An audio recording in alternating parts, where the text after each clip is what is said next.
अगर आप ट्रेडिंग से पैसे कमाना चाहते हो ना, तो आपको चार्ट पैटर्न्स आने ही चाहिए। और अगर आपको चार्ट पैटर्न्स नहीं पता है तो डोंट वरी, आज की वीडियो से हमारे चैनल पर चार्ट पैटर्न्स का एक फ्री कोर्स शुरू होने जा रहा है, जिसमें बेसिकली 3 लेक्चर होंगे। जिसके फर्स्ट लेक्चर में आज हम आपको जितने भी रिवर्सल चार्ट पैटर्न्स होते हैं, ये बहुत सारे टाइप के रिवर्सल चार्ट पैटर्न्स हैं जिनके बारे में सिखाएंगे। इसके बाद जो नेक्स्ट लेक्चर हमारा होगा, इसमें हम आपको जितने भी कॉन्टिन्यूअस चार्ट पैटर्न्स होते हैं उनके बारे में सिखाएंगे। और इसके बाद जो हमारा थर्ड लेक्चर होगा वो बहुत ही स्पेशल होगा, उसके बारे में मैं आपको आगे बताऊंगा। और हाँ, इसी के साथ ही जो कुछ हम आपको सिखा रहे हैं इसके नोट्स भी जरूर बना लेना, ताकि आपको ये हमेशा याद रहे। और बीच में बहुत सारी टिप्स भी आपके साथ शेयर करूंगा, तो उनको भी जरूर नोट कर लेना। तो अगर आप हमारे इन तीनों लेक्चर्स को देख लेते हो ना, तो मैं आपको गारंटी देता हूं कि इसके बाद आपको चार्ट पैटर्न्स के ऊपर कोई और वीडियो देखने की जरूरत नहीं पड़ेगी। तो चलिए इस वीडियो को शुरू करते हैं। तो हमारा सबसे पहला जो चार्ट पैटर्न है, इसका नाम है डबल टॉप पैटर्न। अभी फिलहाल हमने आपको सिर्फ समझाने के लिए लाइन वाले चार्ट में आपको दिखाया है, आगे हम आपको कैंडलस्टिक चार्ट में भी दिखाएंगे। तो ये जो डबल टॉप पैटर्न है, ये सबसे पहली बात है कि अप ट्रेंड में बनता है, यानी इससे पहले जो ट्रेंड होगा वो अप ट्रेंड होगा। तो यहां पर आप देख सकते हैं कि पहले शेयर की प्राइस बढ़ रही थी और स्टॉक जो था वो अप ट्रेंड में था। उसके बाद जो शेयर की प्राइस है वो एक जगह पर रेजिस्टेंस लेती है और वहां पर अपना टॉप बनाती है, जैसे यहां पर बनाया। तो उसके बाद प्राइस गिरने लगती है और गिरते गिरते कुछ नीचे आती है और एक पॉइंट पर यहां पर अपना सपोर्ट लेती है। अब सपोर्ट लेने के बाद प्राइस दोबारा से बढ़ने लगती है और बढ़ते बढ़ते वो लगभग उसी जगह पर अपना दूसरा टॉप बनाती है जहां पर पहले बनाया था। यहां पर देखो, हमने एग्जैक्ट दिखा रखा है कि यहां पर इसने पहला टॉप बनाया और दूसरा टॉप भी इसने बिल्कुल यहीं पर बना लिया। लेकिन हर बार जरूरी नहीं है कि ऐसा ही होगा। कई बार क्या होगा कि हो सकता है इसने पहला टॉप यहां बनाया था, दूसरा टॉप उसने यहां पर बना लिया। तो आप ये मत समझना कि थोड़ा ऊपर टॉप बना लिया तो इसका मतलब ये डबल टॉप पैटर्न नहीं है। 2-3% ऊपर 2-3% नीचे अगर वो अपना टॉप बनाता है तो उसको भी हम डबल टॉप पैटर्न ही कंसीडर करेंगे। यानी अगर यहां की जगह यहां भी ये सेकंड टॉप बनता तो इसको भी हम डबल टॉप पैटर्न ही कंसीडर करते। और ये टॉप बनाने के बाद जो शेयर की प्राइस है वो वापस से गिरने लगती है और गिरते गिरते उस पॉइंट पर आती है जहां पर उसने पहले सपोर्ट किया था। तो जब भी ऐसा होगा तब आपने क्या करना है, आपने इससे लगते हुए एक लाइन खींच लेनी है। तो इस तरीके से आप एक लाइन खींच लेंगे। उसके बाद अगर मान लीजिए शेयर की प्राइस नीचे गिर जाती है तो हम यहां पर यह मानेंगे कि शेयर की प्राइस में ब्रेकआउट हो गया है, और क्योंकि उसने अपने सपोर्ट को ब्रेक कर दिया है तो इसके बाद जो शेयर की प्राइस है वो बहुत ज्यादा गिर सकती है। तो यहां पर आप अपनी शॉर्ट सेल करने की पोजीशन बना सकते हैं। अब यहां पर मैं आपको एक प्रो टिप देता हूं। देखो, कई बार क्या होता है कि जो शेयर की प्राइस है ना, वो थोड़ा नीचे गिरने के बाद वापस से बढ़ने की कोशिश करती है और बढ़ने के बाद दोबारा गिर जाती है। तो अगर कभी ऐसा होता है तो इसका मतलब है कि शेयर की प्राइस ने जो इसकी नेक लाइन थी, जो कि पहले सपोर्ट था, अब क्योंकि इसने इसको ब्रेक कर दिया है तो ये इसका क्या बन गया होगा, ये इसका बन गया होगा रेजिस्टेंस। तो अगर इसने अपने रेजिस्टेंस को रीटेस्ट किया है तो इसके बाद और ज्यादा प्राइस गिर सकती है। मतलब यहां पर हम कंफर्म हो जाएंगे कि प्राइस ने उस रेजिस्टेंस को ब्रेक नहीं कर पाया है और उसके बाद प्राइस गिर सकती है। तो आप चाहें तो सबसे पहले तो यहीं पर अपनी शॉर्ट पोजीशन ले सकते हैं, लेकिन अगर आपको कंफर्म करना है तो आप उसके बाद वेट कर सकते हैं। कई बार शेयर की प्राइस यहां पर अपने आप को रीटेस्ट भी करती है, लेकिन हर बार जरूरी नहीं है कि रीटेस्ट करे, इसलिए आप चाहें तो यहां पर अपनी शॉर्ट करने की पोजीशन ले सकते हैं। तो अब आपका टारगेट कहां पर होगा वो मैं आपको कैंडलस्टिक वाले चार्ट में बताता हूं। फिलहाल आपको समझ आ गया है कि ये वाला जो हमारा पैटर्न है ये बनता कैसे है। तो जब ये पैटर्न बन जाता है तो उसके बाद आपको क्या करना है, आपने देखा कि यहां पर भी हमारा जो एम पैटर्न है, इसको वैसे मैं आपको बता दूं, इसको एम पैटर्न भी बोलते हैं, क्योंकि आपको स्क्रीन में ये एम जैसा दिखाई दे रहा है ना, इसलिए इसको एम पैटर्न भी कहा जाता है। तो यहां पर आप देख सकते हैं कि पहले जो शेयर की प्राइस थी वो बढ़ रही थी और शेयर की प्राइस ने यहां पर अपना पहला टॉप बनाया, इसको फर्स्ट पीक भी बोल सकते हैं। उसके बाद शेयर की प्राइस गिरने लगी और इसने यहां पर अपना सपोर्ट लिया। सपोर्ट लेने के बाद प्राइस वापस से बढ़ने लगी और उसके बाद आप देखेंगे कि जहां पर पहले उसने अपना रेजिस्टेंस लिया था, बिल्कुल वहीं पर शेयर की प्राइस ने रेजिस्टेंस लिया है। और वैसे मैंने आपको बताया कि थोड़ा ऊपर नीचे भी लेता तब भी हम उसको एम पैटर्न यानी डबल टॉप पैटर्न ही मानते हैं। और इसके बाद आप देखते हैं कि शेयर की प्राइस गिरने लग गई। तो जैसे ही शेयर की प्राइस गिरने लग जाती है और आपको दिखाई देता है कि ये पहले वाले सपोर्ट के आसपास आ गई है, तो अब आप क्या करेंगे, आप इस तरीके से यहां पर एक लाइन ड्रॉ कर देंगे और उसके बाद अगर ये लाइन हमारी ब्रेक हो जाती है तब आपने क्या करना है, जैसे ये ब्रेक हो जाती है तब आप एंट्री ले सकते हैं, या फिर कई बार रीटेस्ट भी करेगी तब भी आप एंट्री ले सकते हैं। तो यहां पर आप श्योर हो गए हैं कि जो शेयर की प्राइस है उसने अपने सपोर्ट को ब्रेक कर दिया है, तो आपने यहां पर एंट्री ले लेनी है। आपका जो स्टॉप लॉस होगा वो जिस कैंडल ने ब्रेकआउट दिया है उसका टॉप पॉइंट, यानी यहां पर आप अपना स्टॉप लॉस लेकर चल सकते हैं। और रही बात टारगेट की, तो देखो टारगेट के लिए आपको क्या करना है कि जो नेक लाइन और फर्स्ट या सेकेंड टॉप के बीच में जो डिफरेंस है उस डिफरेंस को ही आपको अपना टारगेट लेकर चलना है। जैसे मान लो यहां पर आपको दिखाई देता है कि इन दोनों के बीच में 3% का डिफरेंस है, तो अब आप इतना ही टारगेट यहां पर 3% का लेकर चल सकते हैं। तो इस तरीके से आप एम पैटर्न को ट्रेड कर सकते हैं। तो देखो इतना आसान है डबल टॉप पैटर्न को ट्रेड करना। अब अगर आपको डबल टॉप आ गया ना, फिर तो डबल बॉटम जो इसका बाद वाला पैटर्न है वो आपको बहुत इजीली समझ आ जाएगा। बिल्कुल सिंपल है, इसी के जैसा है। लेकिन यहां पर मैं आपको बता दूं कि कोशिश करो कि सिर्फ इन पैटर्न्स को देखकर ट्रेड मत करो। इसके साथ अगर आप वॉल्यूम इंडिकेटर का यूज कर लेंगे, मूविंग एवरेज का यूज कर लेंगे, RSI का यूज कर लेंगे, तो आपका जो ट्रेड होगा ना वो काफी एग्जैक्ट हो जाएगा। अगर आप इंडिकेटर्स के बारे में सीखना चाहते हैं तो ऑलरेडी इसके ऊपर हमने एक वीडियो बना रखी है, आप उस वीडियो को देख सकते हैं। मूविंग एवरेज के ऊपर भी हमने रिसेंटली एक वीडियो बनाई है, उस वीडियो को तो जरूर देखना, उसको बिल्कुल भी मिस मत करना। और हाँ, आज आप हमसे चार्ट पैटर्न सीख रहे हैं, लेकिन क्या आपको पता है कि हमने कैंडलस्टिक पैटर्न के ऊपर एक बिल्कुल फ्री कोर्स बना रखा है 5 लेक्चर्स का। यार देखो, अगर आप चार्ट पैटर्न सीख रहे हो और आपको कैंडलस्टिक पैटर्न नहीं पता है तो वो भी आपको सीखने पड़ेंगे, उनको बिल्कुल मिस मत करना। पूरी प्लेलिस्ट का लिंक आपको डिस्क्रिप्शन पे मिल जाएगा यार, उसको जरूर देख लेना। वैसे लास्ट में मैं आपको बताऊंगा कि आप वॉल्यूम का यूज करके कैसे कंफर्म हो सकते हैं कि यहां से शेयर की प्राइस गिरेगी, जिससे आपकी एक्यूरेसी काफी बढ़ जाएगी, तो वो मैं आपको लास्ट में बताऊंगा। फिलहाल चलते हैं हमारा जो नेक्स्ट पैटर्न है, जो कि है हमारा डबल बॉटम पैटर्न, उसके ऊपर। तो देखो डबल बॉटम पैटर्न जस्ट जो हमारा डबल टॉप पैटर्न था उसका अपोजिट है, और इसको डब्ल्यू पैटर्न भी कहा जाता है। इसमें जो शेयर की प्राइस होती है ना वो पहले चल रही होती है डाउन ट्रेंड में, यानी इससे पहले शेयर की प्राइस गिर रही होती है, और इस पैटर्न के बनने के बाद शेयर की प्राइस बढ़ने के चांसेस होते हैं, यानी ये एक बुलिश पैटर्न है। तो आप देख सकते हैं कि यहाँ पर जो शेयर की प्राइस थी वो डाउन ट्रेंड में थी, यानी पहले प्राइस गिर रही थी, उसके बाद प्राइस ने अपना पहला बॉटम बनाया, यानी यहाँ पर जो शेयर है उसने सपोर्ट लिया। सपोर्ट लेने के बाद प्राइस वापस से बढ़ने लगी और बढ़ते बढ़ते इस पॉइंट तक गई, और यहाँ पर जो शेयर की प्राइस है उसने अपना रेजिस्टेंस लिया, और रेजिस्टेंस लेने के बाद अब जो शेयर की प्राइस है वो वापस से गिरने लग गई, और गिरते गिरते जो उसने पहले जहां पर सपोर्ट लिया था ठीक उसी जगह पर हमारे केस में लिया है। लेकिन मैंने आपको बताया कि प्रैक्टिकली ये थोड़ा बहुत ऊपर नीचे अपना सपोर्ट ले सकती है, और सपोर्ट लेने के बाद जो शेयर की प्राइस है वो वापस से बढ़ने लग गई। अब जब आपको दिखाई देता है कि पहले जहां पर शेयर की प्राइस ने अपना रेजिस्टेंस लिया था, अब प्राइस वापस रेजिस्टेंस पर आ गई है, तो अब आप क्या करेंगे, आप इससे लगते हुए एक लाइन ड्रॉ कर देंगे कुछ इस तरीके से, और उसके बाद अगर आपको लगता है कि यहां पर शेयर की प्राइस इसको ब्रेक कर देती है तो उसके बाद प्राइस बढ़ने के चांसेस होते हैं। तो आप देख सकते हैं कि पहले यहां पर शेयर की प्राइस गिर रही थी, आपको दिखाई दे रहा है जो स्टॉक है वो डाउन ट्रेंड में था। उसके बाद यहां पर आप देख सकते हैं कि शेयर की प्राइस ने अपना पहला बॉटम बनाया है, तो यहां पर आपको दिखाई दे रहा है कि स्टॉक जो है वो हमारा डाउन ट्रेंड में है, और इसके बाद पहला बॉटम बनाने के बाद यानी यहां पर शेयर की प्राइस ने सपोर्ट लिया, उसके बाद प्राइस वापस से बढ़ने लगी। आपको दिखाई दे रहा है प्राइस बढ़ी है, और प्राइस बढ़ने के बाद इसने यहां पर अपना रेजिस्टेंस बनाया, तो यहां पर इसने रेजिस्टेंस लिया, और उसके बाद वापस से जो शेयर की प्राइस थी वो गिरने लग गई, और जहां पर पहले उसने अपना सपोर्ट लिया था लगभग वहीं पर उसने अपना दूसरा सपोर्ट भी लिया, और उसके बाद प्राइस वापस से बढ़ने लग गई। इसके बाद जैसे ही आपको दिखाई देता है कि जो अगली कैंडल है उसने ब्रेकआउट दे दिया है, यानी इसको ब्रेक कर दिया है और ऊपर आके क्लोजिंग दे दिया है, तो यहां पर इसने क्लोजिंग दे दी है, तो आप यहां पर अपनी बाय करने की पोजीशन ले लेंगे।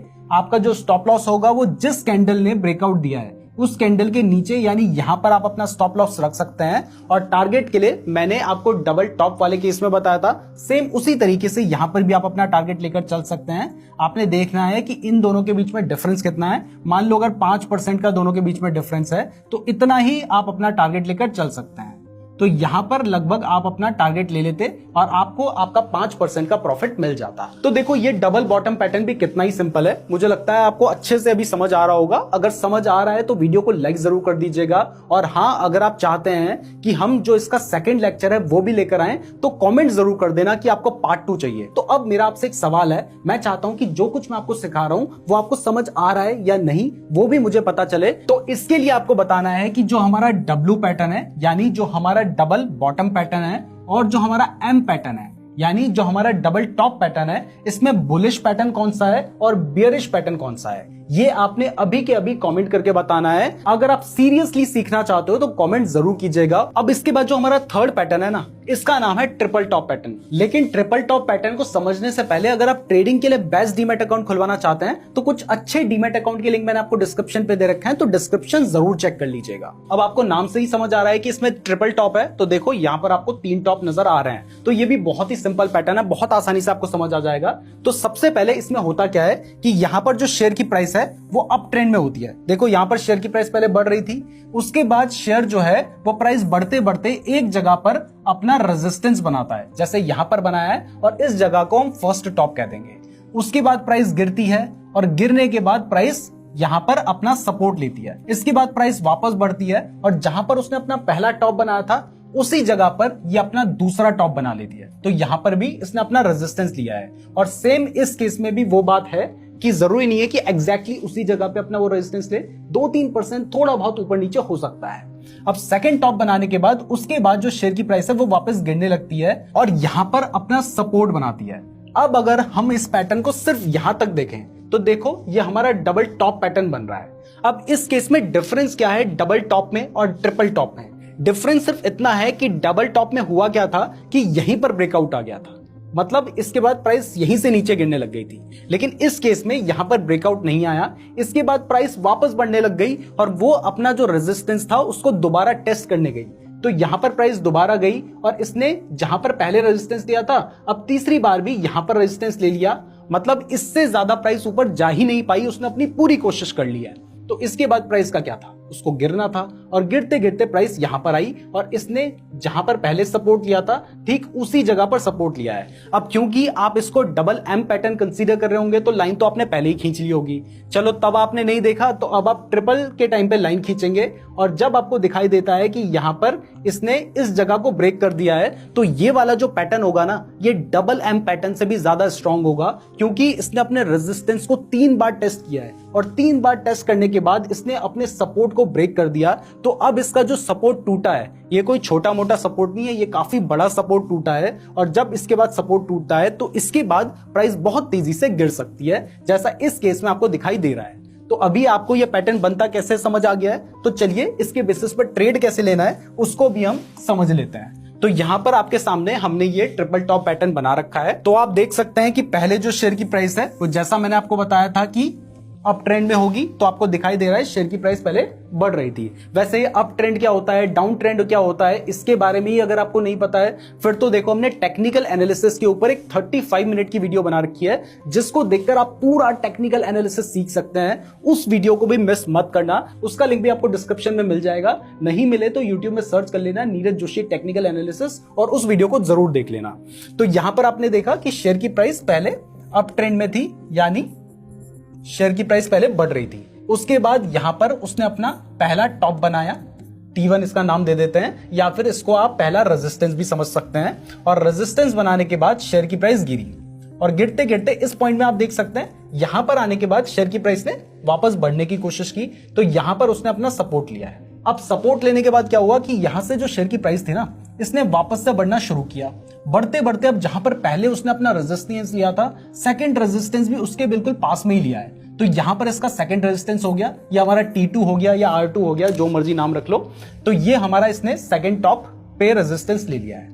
अब इसके बाद रेजिस्टेंस लेने के बाद प्राइस वापस गिरती है और गिरते गिरते जहां पर उसने पहले सपोर्ट लिया था अब यहीं पर सपोर्ट लिया है। अगर मान लो इसी जगह पे ये ब्रेकडाउन दे देती या ब्रेकआउट दे देती, जो मर्जी बोल लो, तो यहीं पर अगर ये अपना ब्रेकआउट दे देती तो उसके बाद क्या होता कि हम इसे मान लेते कि ये हमारा बना है डबल टॉप पैटर्न।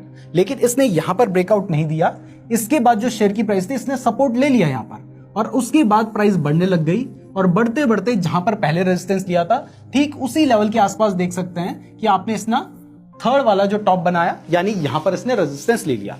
अब रेजिस्टेंस लेने के बाद प्राइस गिरने लगी और गिरते गिरते देखिए इस पॉइंट में आने के बाद इस बार ये सस्टेन नहीं कर पाई और इसके बाद प्राइस गिर गई। अब जैसे गिरती है तो हमें पता है कि हमने जिस कैंडल ने ब्रेकआउट दिया है उसके नीचे, यानी यहां पर हमने, क्योंकि ये हमारा ट्रिपल टॉप पैटर्न है तो यहां पर प्राइस गिर रही तो हमने शॉर्ट करने की अपनी पोजीशन हम बना सकते हैं।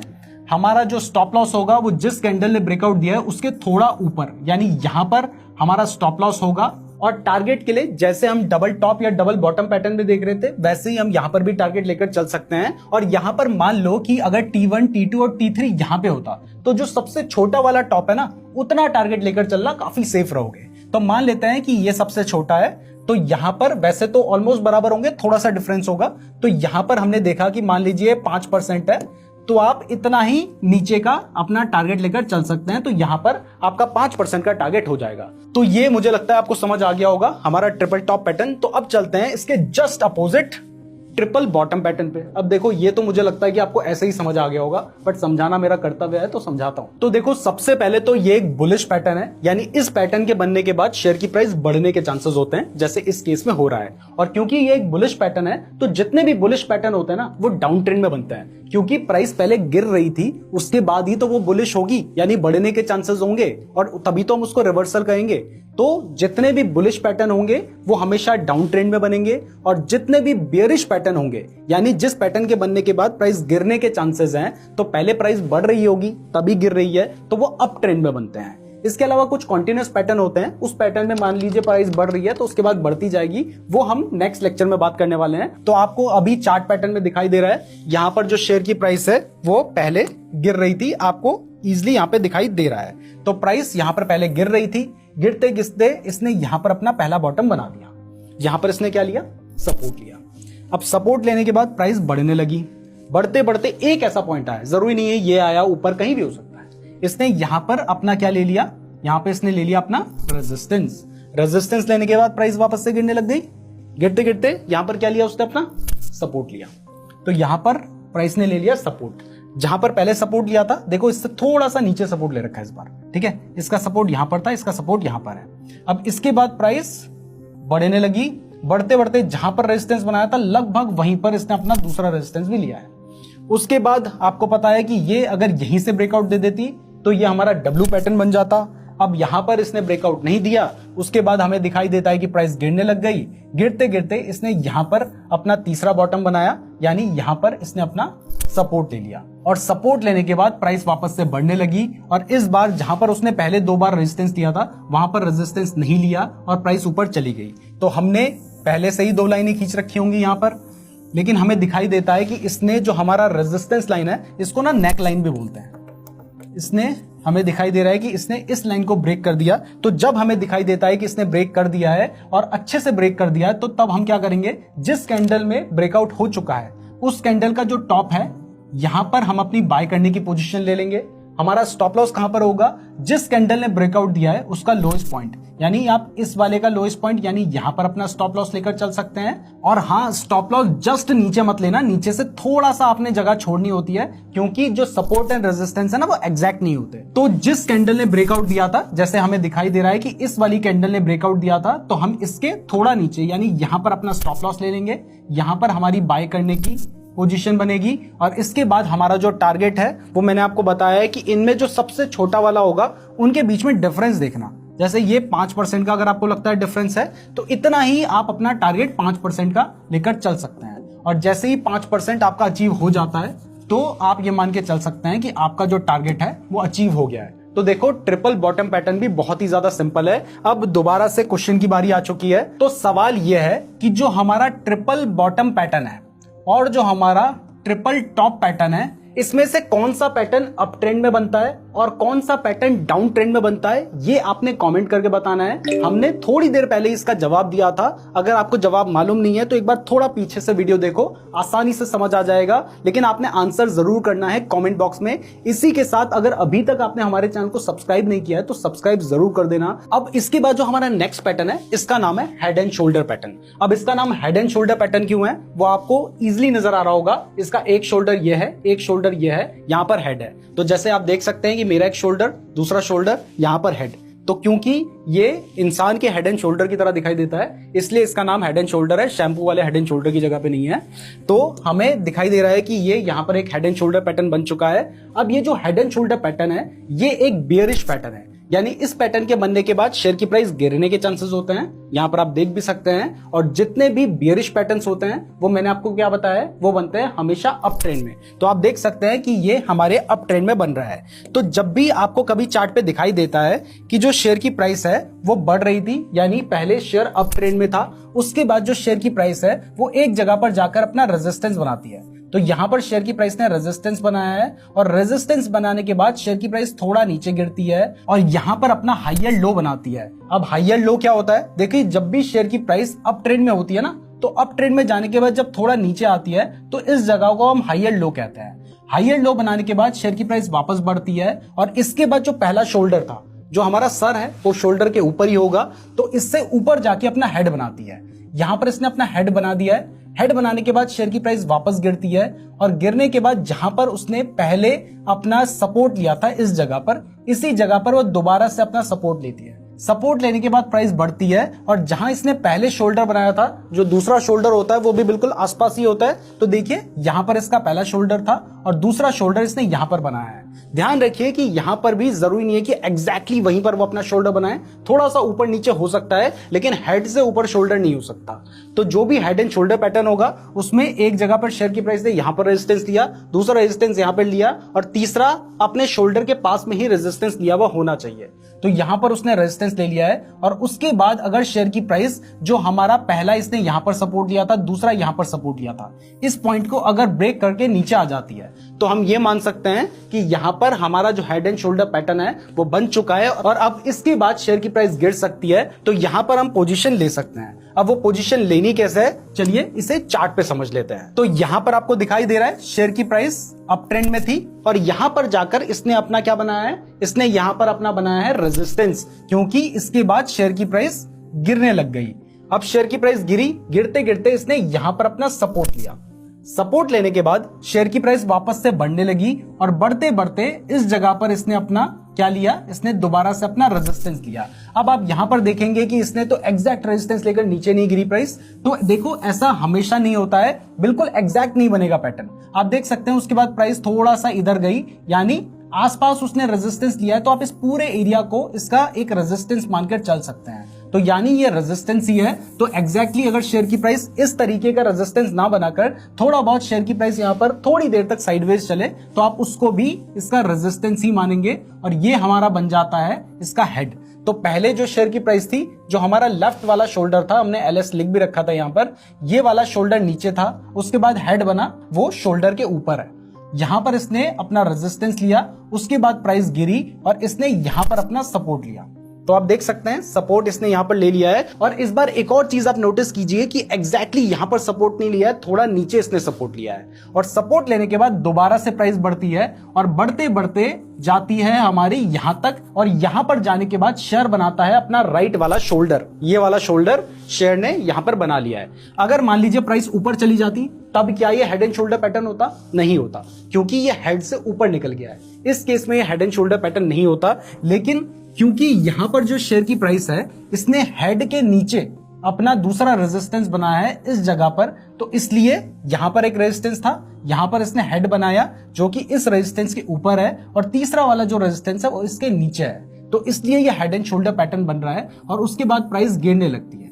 अब जब आपको दिखाई दे रहा है कि इसके बाद प्राइस गिर रही है और उसके बाद जो प्राइस है उसने ब्रेक डाउन दे दिया है, प्राइस नीचे को गिर गई है, तो अब आपने इससे पहले ही क्या कर लेना है, आपने क्या करना है कि इस तरीके से एक ट्रेंड लाइन ड्रॉ कर लेनी है। हर बार जरूरी नहीं है कि रेजिस्टेंस इसी तरीके से बने, आप इस तरीके से भी कई बार रेजिस्टेंस बनता है, इसको हम ट्रेंड लाइन कहते हैं। ट्रेंड लाइन कैसे ड्रॉ करनी है, ये सब चीजें करनी कैसे है चार्ट में, इसके लिए ना हमने ट्रेडिंग व्यू के ऊपर एक वीडियो बना रखी है जिसमें हमने चार्ट्स को देखना कैसे है, यूज कैसे करना है, इंडिकेटर कैसे लगाने हैं, उसमें सपोर्ट रेजिस्टेंस कैसे ड्रॉ करना है और भी बहुत सारी प्रो टिप्स उसमें सिखा रखी है। उस वीडियो को भी बिल्कुल मिस मत करना, आपको अलग अलग जगह जाकर चीजें ढूंढनी पड़ती, मैंने एक ही जगह पर इस चैनल में सब कुछ सिखा रखा है। हमारे चैनल पर सब कुछ मिल जाएगा आपको, तो आप हमारी ट्रेडिंग व्यू वाली वीडियो देख लेना। तो आपने इस तरीके से अपना एक नेक लाइन ड्रॉ कर लेनी है जो कि इस केस में हमारी सपोर्ट की लाइन होगी और जैसे ही आपको दिखाई देता है कि यहां पर हमारा जो सपोर्ट है वो ब्रेक हो गया है, तो आपने क्या करना है, जिस कैंडल में ब्रेक हो गया है उसके अगली वाली कैंडल में अपनी, क्योंकि यहां पर प्राइस गिरेगी तो शॉर्ट करने की पोजीशन ले लेनी है। आपका स्टॉप लॉस कहां पर होगा मुझे पता है, आप गेस कर सकते हैं। जैसा हर बार होता है वैसा ही यहां पर भी होगा। जिस कैंडल ने ब्रेक डाउन दिया है उस कैंडल का जो टॉप पॉइंट है उसके थोड़ा सा ऊपर, यानी यहां पर आप अपना स्टॉप लॉस लेकर चल सकते हैं। और टारगेट के लिए हमारे हेड एंड शोल्डर के बीच में जो डिफरेंस है, जैसे मान लीजिए 5% का है, तो आप इतना ही टारगेट नीचे लेकर चल सकते हैं, 5%। तो इस तरीके से आप हमारा जो हेड एंड शोल्डर पैटर्न है इसमें ट्रेड कर सकते हैं। अब हेड एंड शोल्डर पैटर्न आपको समझ आ गया है, तो इसके बाद जो हमारा inverse head and shoulder pattern है वो भी आपको बहुत इजीली समझ आ जाएगा। तो आप देख सकते हैं कि जो हमारा inverse head and shoulder pattern है वो जस्ट हमारे हेड एंड शोल्डर पैटर्न का अपोजिट ही है। तो आपको दिखाई दे रहा है। अब इसमें डिफरेंस क्या है कि पहला तो ये एक बुलिश पैटर्न है, यानी इस पैटर्न के बनने के बाद शेयर की प्राइस बढ़ने के चांसेस होते हैं। और दूसरा आपको पता है कि जितने भी बुलिश पैटर्न्स होते हैं वो कहां पर बनते हैं, वो बनते हैं डाउन ट्रेंड में, यानी इससे पहले शेयर की प्राइस क्या कर रही होती है, गिर रही होती है। तो अब इस पैटर्न में ट्रेड कैसे लेना है, चलो वो भी समझ लेते हैं। तो आप देख सकते हैं कि सबसे पहले जो शेयर की प्राइस थी वो डाउन ट्रेंड में थी, यानी प्राइस गिर रही थी। गिरते गिरते यहां पर शेयर ने अपना सपोर्ट लिया और उसके बाद प्राइस बढ़ने लगी। बढ़ते बढ़ते जो प्राइस है वो यहां पर आई और इसने अपना रेजिस्टेंस ले लिया। इसके बाद प्राइस दोबारा से गिरने लगी। अब देखो प्राइस गिर क्यों रही है। प्राइस इसलिए गिरती है क्योंकि इसके पीछे डिमांड एंड सप्लाई का काम होता है। अगर ज्यादा डिमांड आएगी तो प्राइस बढ़ेगी, अगर ज्यादा सप्लाई आएगी तो प्राइस गिरेगी, अगर ज्यादा लोग खरीदने वाले होंगे तो प्राइस बढ़ेगी, अगर ज्यादा लोग बेचने वाले होंगे तो प्राइस गिरेगी। और क्योंकि इन चार्ट पैटर्न्स को सिर्फ आप या मैं फॉलो नहीं कर रहे हैं, करोड़ों ट्रेडर्स इसको फॉलो कर रहे हैं और वो भी आप ही की तरह यहां पर देख रहे होंगे कि यह पैटर्न बन गया है। और जब वो देखेंगे कि यह पैटर्न बन गया है तो सिर्फ आप नहीं, वो भी बाय करेंगे। और जब बहुत सारे लोग बाय करेंगे तो डिमांड आएगी और प्राइस बढ़ेगी। तो इसी तरीके से चार्ट पैटर्न्स काम करते हैं। तो यहां पर आपको दिखाई दे रहा है कि शेयर की प्राइस ने पहला सपोर्ट लिया, उसके बाद प्राइस बढ़ी, यहां पर रेजिस्टेंस लिया, उसके बाद जहां पहला सपोर्ट लिया था उससे थोड़ा नीचे यहां पर इसने अपना दूसरा सपोर्ट लिया, फिर प्राइस बढ़ने लगी और बढ़ते बढ़ते यहां पर इसने अपना रेजिस्टेंस लिया। रेजिस्टेंस लेने के बाद प्राइस गिरने लगी और यहां पर इसने अपना तीसरा सपोर्ट लिया। अब इस जगह पर आप देख सकते हैं कि जो शोल्डर है वो दोनों ऊपर हैं, हेड नीचे है। इसका मतलब ये सही में एक inverse head and shoulder pattern बन गया है और इसके बाद प्राइस यहां पे पहुंच जाती है। अब ऐसे में आप क्या करेंगे कि दोनों रेजिस्टेंस को लगते हुए एक ट्रेंड लाइन ड्रॉ कर देंगे, जिसको इस केस में हम नेक लाइन बोलते हैं। और जब आप लाइन ड्रॉ कर देंगे तो जैसे ही इस लाइन को कोई भी कैंडल ब्रेक कर देगी तो तब हमें समझ आ जाएगा कि यहां पर जो स्टॉक है वो अप ट्रेंड में आ चुका है। इस स्टॉक में अब बायर्स आ चुके हैं। तो क्योंकि ज्यादा लोग अब इस स्टॉक में आ चुके हैं तो आपको भी बाय कर लेना चाहिए, क्योंकि प्राइस बढ़ने के चांसेस होंगे। तो जैसे ही आपको दिखाई देता है कि यहां पर ब्रेकआउट हो चुका है तो आप इसकी अगली कैंडल में, यानी यहां पर आप बाय कर सकते हैं। जिस कैंडल ने ब्रेकआउट दिया है उसके थोड़े नीचे, यानी यहां पर आप अपना स्टॉप लॉस लेकर चल सकते हैं। और टारगेट के लिए जो आपके हेड एंड शोल्डर के बीच में डिफरेंस है, फॉर एग्जाम्पल 5%, तो इतना ही टारगेट आप ऊपर लेकर चल सकते हैं। अब आपको पता कैसे चलेगा कितना डिफरेंस है? पहला तरीका तो यहां पर आपको प्राइस दिखाई जाती है, उससे देख सकते हो। दूसरा, ट्रेडिंग व्यू वाली जो हमारी वीडियो है ना, उसमें हमने इसको कैसे आपने कैलकुलेट करना है वो भी बता रखा है। तो उस वीडियो को बिल्कुल भी मिस मत करना, उसमें बहुत कुछ सीखने को मिलेगा आपको। वो वीडियो जरूर देख लेना। कैंडलस्टिक पैटर्न का जो पूरा कोर्स बना रखा है उसको जरूर देख लेना। और अगर आप ऑप्शंस ट्रेडिंग के बारे में सीखना चाहते हो तो हमने 6 लेक्चर्स का एक बिल्कुल फ्री कोर्स बना रखा है, उसको भी बिल्कुल मिस मत करना। और इसके साथ ही टेक्निकल एनालिसिस की वीडियो भी सीख लोगे तो ट्रेडिंग के बारे में बहुत कुछ आ जाएगा आपको। तो आपको समझ आ गया है कि inverse head and shoulder pattern को आप किस तरीके से ट्रेड कर सकते हैं। तो चलिए अब चलते हैं हमारा जो नेक्स्ट पैटर्न है उसकी तरफ, और इस पैटर्न का नाम है राइजिंग वेज पैटर्न। लेकिन राइजिंग वेज पैटर्न के बारे में बताने से पहले मेरा आपसे एक सवाल है, और वो सवाल यह है कि ये जो हेड एंड शोल्डर पैटर्न है, इस पैटर्न में मान लीजिए जो हमारा शोल्डर है वो यहां पर होता, तो क्या इसको हम एक head and shoulder pattern consider करते? ये आपने कमेंट बॉक्स में बताना है। कमेंट जरूर कीजिएगा। अभी तक वीडियो को लाइक नहीं किया है तो लाइक जरूर कर दीजिएगा।